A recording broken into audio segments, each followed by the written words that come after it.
position du lotus, zazen.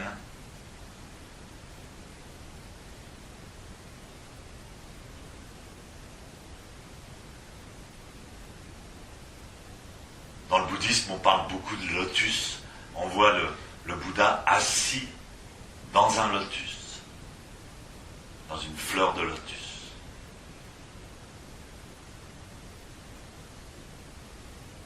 Le symbole du lotus, c'est une fleur qui prend racine sous l'eau et dans la boue. Ça représente la souffrance de la vie, la confusion.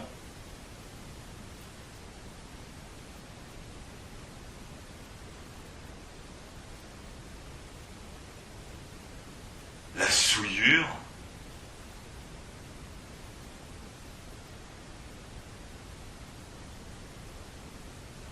Et de cette boue jaillit magnifique fleur qui sort de l'eau,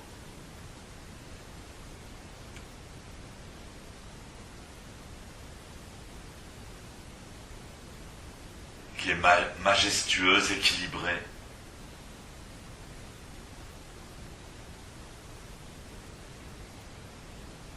lumineuse. Donc c'est devenu le symbole du lotus.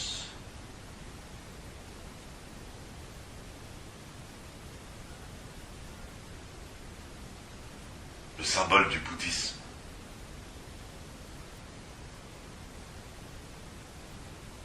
Cette posture nous fait émerger de notre confusion et nous illumine l'esprit et le corps.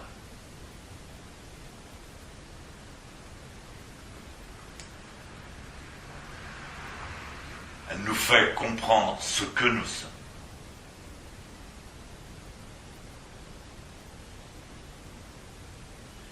C'est l'apprentissage le plus direct de ce que nous sommes.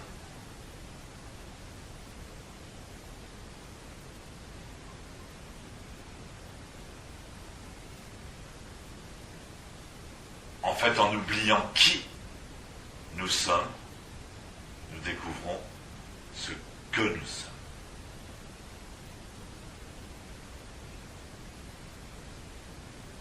Une des phrases les plus connues dans le bouddhisme et que mon maître a répété tout au long de sa vie et de son enseignement, c'était toujours, il répétait presque dans tous les enseignements, il terminait, il concluait, il ponctuait, il soulignait toujours en répétant Shiki Sokuze Ku, Ku Sokuze Shiki.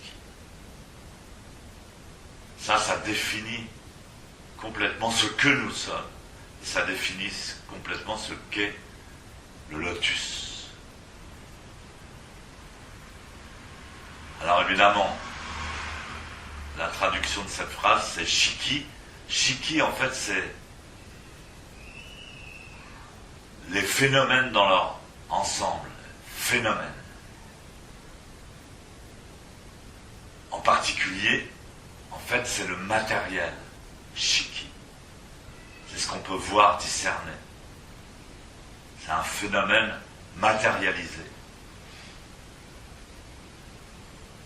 Shiki, Sokuze, Ku. Ku, au contraire, c'est ce qu'on ne peut pas voir, c'est le côté énergétique, énergie,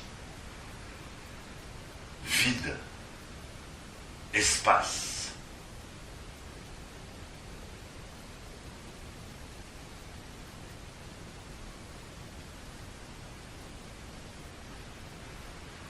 Donc ça veut dire le matériel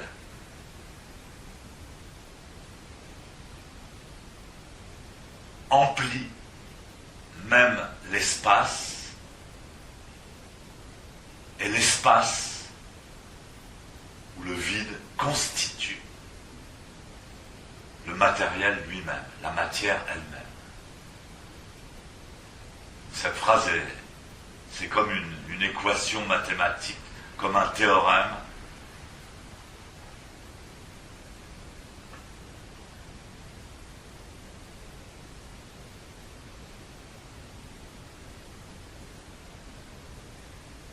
Et donc dans ce lotus, dans la posture de Zazen, on va se découvrir et se comprendre de l'aspect le plus matériel de nous-mêmes,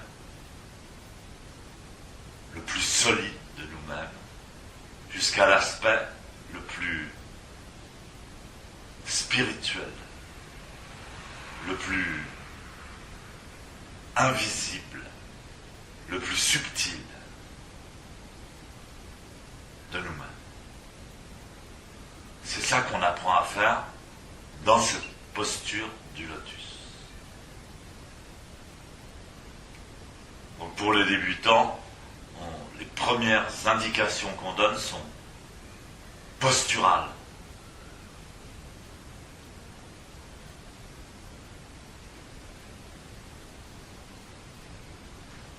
On commence par le côté le plus solide de nous-mêmes, la posture.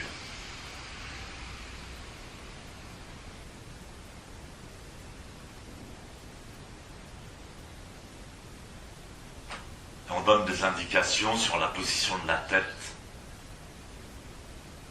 la position de la colonne vertébrale,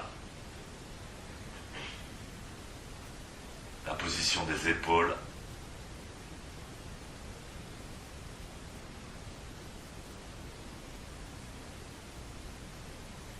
la position des mains,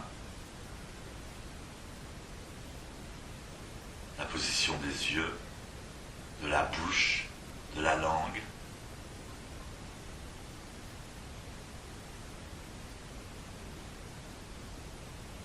du nombril, du nez,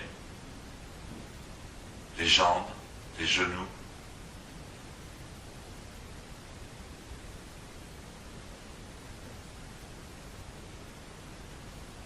On va essayer de se situer dans l'espace.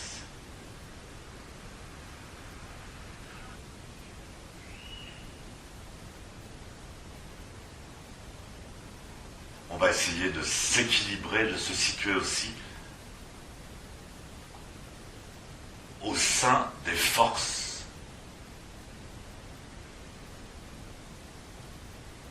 Par exemple, gravitation, force centrifuge, force centripète.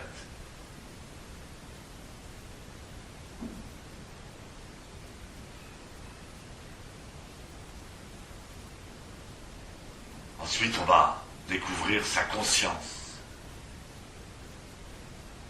La pensée, qu'est-ce que la pensée? Différents types de pensée, différents types de conscience. Position de la tête, position du cerveau.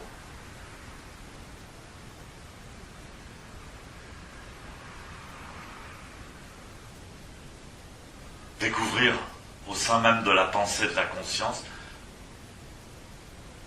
qui sont eux-mêmes faits de shiki, sokuzeku, c'est-à-dire pensée, phénomène, silence, ku. On va découvrir les subtilités entre la pensée et la conscience.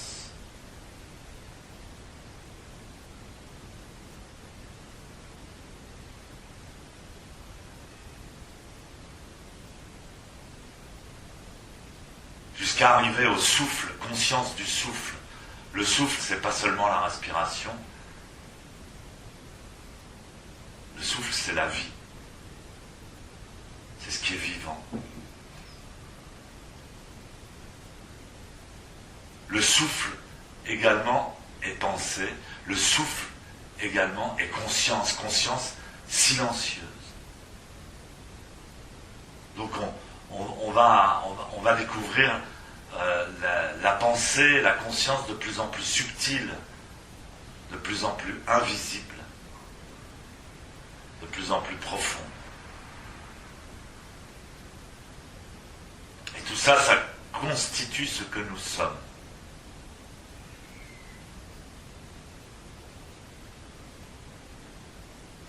Jusqu'à la conscience universelle.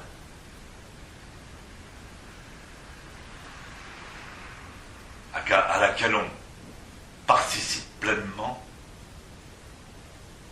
au travers du zazen.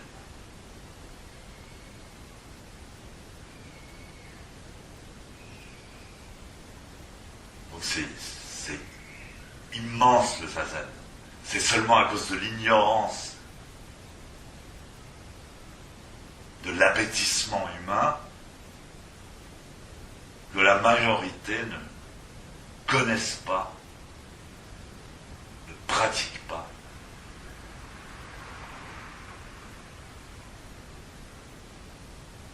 Ce patrimoine divin de l'humanité.